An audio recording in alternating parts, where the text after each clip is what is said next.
Reflexão Bíblica. Olá, queridos, a graça e a paz de nosso Senhor e Salvador Jesus Cristo esteja sobre sua vida. Eu sou o pastor Romualdo Neves e estou aqui para ministrar uma palavra ao seu coração.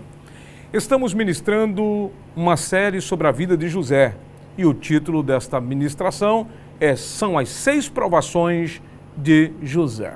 Ministramos já 4 provações de José e agora estamos na 5ª provação de José. Quero convidar você para ler comigo este texto que é muito importante. Gênesis, capítulo de número 39, a partir do versículo de número 7. Leiamos. Algum tempo depois, a mulher do seu senhor começou a cobiçar José. E um dia ela o convidou: vem e deita-te comigo. No entanto, ele se recusou e afirmou à mulher do seu senhor: estando eu aqui, meu senhor não se preocupa com o que passa na casa e me confiou tudo o que lhe pertence. Versículo de número 9.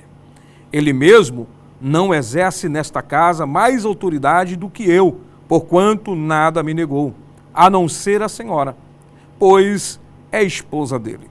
Sendo assim, como poderia eu cometer algo tão perverso para com o meu senhor e pecar contra Deus?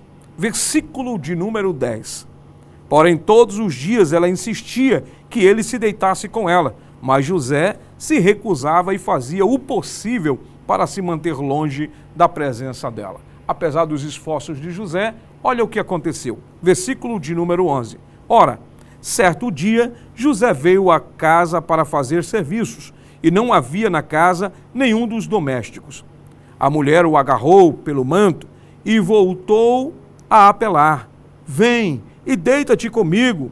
Contudo, ele fugiu da casa apressadamente, deixando o manto preso à mão da mulher. Versículo de número 13. Assim que se deu conta de que na fuga agonizante de José, ele havia deixado para trás o seu manto, a mulher de Potifar chamou os seus criados e lhe alegou: vede, meu marido nos trouxe um hebreu para nos insultar. Ele invadiu minha casa e tentou abusar de mim, mas eu gritei. Bem, esse texto mostra um fato inverídico contado pela patroa de José. O texto que nós lemos mostra claramente que José, ele passou a ser assediado pela sua patroa, a esposa de Potifar. E José, como um bom crente, servo de Deus, resistiu até o que pôde, a ponto de sair correndo. Na verdade, a mulher insistia em levar José ao pecado. Porém, José era fiel a Deus e também fiel ao seu Senhor. E como nós lemos no relato, a mulher insatisfeita, na última tentativa frustrada de levar José para a cama e levar ele a cometer um pecado contra Deus e contra o seu Senhor, deixou para trás o seu manto, e aquela mulher se utilizou daquela peça de roupa para acusar José. Infelizmente, o texto que eu vou ler agora mostra o resultado desta grande mentira, desta grande farsa, desta grande calúnia. Capítulo de número 39 e o versículo de número 19, diz assim o texto: quando o marido ouviu o que lhe relatava a sua mulher, eis de que maneira teu escravo agiu para comigo, sua ira se inflamou tremendamente. Versículo 20. O senhor de José mandou apanhá-lo e jogá-lo na prisão onde estavam os prisioneiros do rei. Assim ele ficou na prisão. O resultado foi José ser preso. A calúnia da esposa de Potifar levou José à prisão. Interessante que o direito de defesa está alencado na nossa Constituinte de 1988 e os termos da lei diz o seguinte: aos litigantes em processo judicial ou administrativo e aos acusados em geral são assegurado o contraditório e ampla defesa, com os meios e recursos a ela inerentes. Ou seja, todo cidadão acusado tem direito de se defender. É por isso que há um julgamento. Tem que ter advogado, um promotor de justiça e um juiz, para que não saia uma sentença contrária. Infelizmente, José não teve esse direito. Mas talvez você me pergunte, mas na época de José havia o direito de defesa? Sim, havia. Mas ele foi julgado injustamente e condenado sem direito de se defender. Porque o texto diz que Potifar, ao ouvir a história de sua esposa, se irou contra José, mesmo sabendo que ele era um homem de Deus, mesmo sabendo que as bênçãos de Deus estavam sobre a vida dele, mesmo sabendo que a sua reputação era ilibada. Ele acatou a acusação de sua esposa e lançou José na prisão. Bem, José foi julgado sem direito de defesa. Esse texto nos mostra claramente que José, ele sentiu a dor de ser julgado, sentiu a dor de ser acusado e sentiu a dor da amordaça, porque ele não teve direito de se defender. Interessante é que na vida que nós vivemos, hoje em dia, isso se repete. Muitas das vezes nós somos caluniados, nós somos acusados e não temos direito de ampla defesa, somos amordaçados. Na história das calúnias, o caluniador tem espaço para falar e contar a sua história dramática do jeito que quiser, mas o ofendido não tem direito de resposta.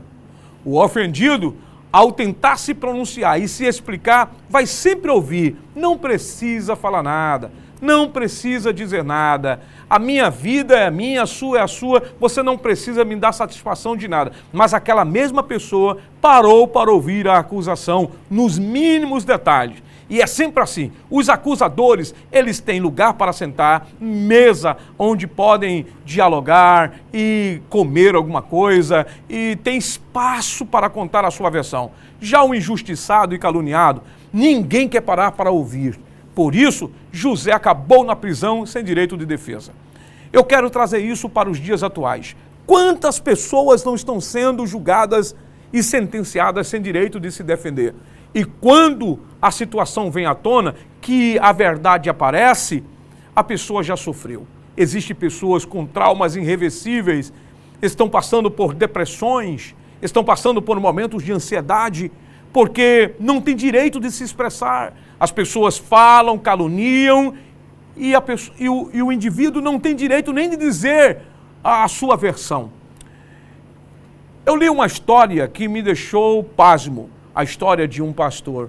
Ele estava em um culto matinal e quando ele estava fazendo sua preleição, uma jovem se levantou no meio do plenário e disse: "Eu quero a palavra." Dirigiu-se até o altar, foi-lhe dado o microfone e ela disse a seguinte expressão: "Eu sou a amante do pastor." O pastor ficou pasmo e disse: "Minha filha, não diga isso." Ela disse: "Pastor, eu tenho que revelar o nosso erro. Eu não quero mais continuar em pecado. A igreja precisa saber." A esposa do pastor que estava presente automaticamente já desmaiou com a notícia daquela. E houve um grande burburinho e a moça continuou a contar detalhes. Passado aquele momento, a esposa do pastor havia recobrado o ânimo, chamou aquela moça para uma conversa particular e disse: "Minha filha, você tem certeza?" E aquela jovem disse: "Sim, eu tenho certeza." E para confirmar o que eu estou dizendo, e para veracidade o que eu estou dizendo, eu vou lhe dizer algo íntimo que só a senhora deve conhecer. E aquela esposa do pastor disse: "Então fale." E aquela jovem disse: "Olha, o seu marido, ele tem uma marca nas genitálias, do lado tal, em tal lugar." Então a esposa ficou pasma e saiu da igreja brigada com o pastor. O pastor foi destituído do cargo porque aquela moça deu um álibi. Ela mostrou a prova de que aquilo era verdade. Você lembra da história da mulher de Potifar? Que segurou o manto de José e disse: "Está aqui a prova do crime que ele fez." Nem toda a prova que você está vendo é a verdade. Nem tudo que as pessoas apresentam é a verdade. Às vezes, uma grande mentira bem contada se torna verdade ao ouvido de algumas pessoas. E aquele pastor, infelizmente, foi destituído do cargo. A esposa automaticamente se divorciou dele. Os filhos o abandonaram. E aquele pastor foi morar em um sítio reservado. Passado-se algum bom tempo, aquela jovem chegou à sua velhice e contraiu câncer. no estado da morte, onde estava na cama, mandou chamar o pastor presidente para lhe contar algo. E o pastor presidente daquela organização se aproximou e disse para ela: conte, minha filha. E ela disse: lembra daquela história do pastor, que eu era amante do pastor? O pastor presidente disse sim. E ela falou: era tudo mentira. Eu não sou amante, nem nunca fui amante dele. Ele é um homem de Deus. Eu por várias vezes tentei ter algo com ele e ele me rejeitou. Então, um dia que ele foi fazer cirurgia no hospital, ele teve que fazer a limpeza para a cirurgia. E quem foi que estava lá? Eu e uma enfermeira. E nós limpamos o pastor para a cirurgia. Ele estava dopado, anestesiado, e eu percebi que ele tinha uma marca em sua genitália. E eu guardei aquilo como um trunfo para o acusar. E eu o acusei. E era tudo mentira. Contada a verdade, aquela senhora chegou ao falecimento e o pastor presidente reuniu o conselho ético e decidiram devolver a carteira pastoral daquele pastor. Com uma comitiva foram até o local onde ele estava morando, num lugar bem distante, e chegando lá, disse-lhe: pastor, viemos lhe trazer uma boa notícia. E o pastor: diga qual a boa notícia. Ele já estava também idoso, doente, depressivo, um problema de depressão muito forte, e infelizmente o presidente disse: viemos trazer a sua carteira de pastor de volta. Descobrimos que tudo aquilo ali não passava de uma calúnia, de uma mentira. Aquele pastor olhou para o seu presidente e falou para ele com voz mansa e meiga: ok, meu presidente, junto com a minha carteira o senhor vai devolver a minha esposa? Junto com a minha carteira o senhor vai devolver os meus filhos? O senhor vai devolver a minha honra? Porque se o senhor for devolver a minha esposa, os meus filhos e a minha honra e o meu tempo perdido, eu aceito a carteira. Mas se o senhor não vai devolver minha mulher, meus filhos, nem a minha honra, nem a minha dignidade, eu não quero a sua carteira. E assim encerrou-se aquele assunto. Um homem de Deus sofreu por causa de uma calúnia. E o pior, não teve nem direito de defesa. Vendo essa história de José e deste pastor, talvez você se qualifique no meio. Ou quem sabe, uma experiência futura para você. José foi caluniado. O que a mulher de Potifar não sabia é que apesar da prisão para onde José iria, Deus iria o abençoar. Porque é sempre assim. Deus está com os justos e fiéis. Com os infiéis, Deus está bem distante. Levante a sua cabeça, seja forte. Se você está sofrendo calúnia, se você está sendo caluniado, se alguém está falando mal de você, se a calúnia te trouxe tristeza, levante a sua cabeça, se anime, porque o Senhor teu Deus é contigo, assim como ele foi com José. Porque se você continuar assistindo essa sequência de vídeos, você vai ver que lá na frente o Senhor vai exaltar José. A prisão para onde José foi, ele não ficou, Deus o tirou de lá e o levou para o trono. E isso é muito importante. Deus vai julgar a sua causa. Deus é o seu juiz. Deus é o seu advogado. E aqueles que te caluniaram e aqueles que inventaram males sobre você vão pagar o preço, porque o Senhor vai cobrar. No entanto, você levante a sua cabeça e marche em frente. Que Deus te abençoe. Espero que você nos acompanhe no próximo vídeo, porque no próximo vídeo nós estaremos falando sobre a sexta provação de José, que foi a sua estadia na prisão. E tem algumas coisas interessantes que eu vou ministrar para você. Que Deus te abençoe e até o próximo vídeo.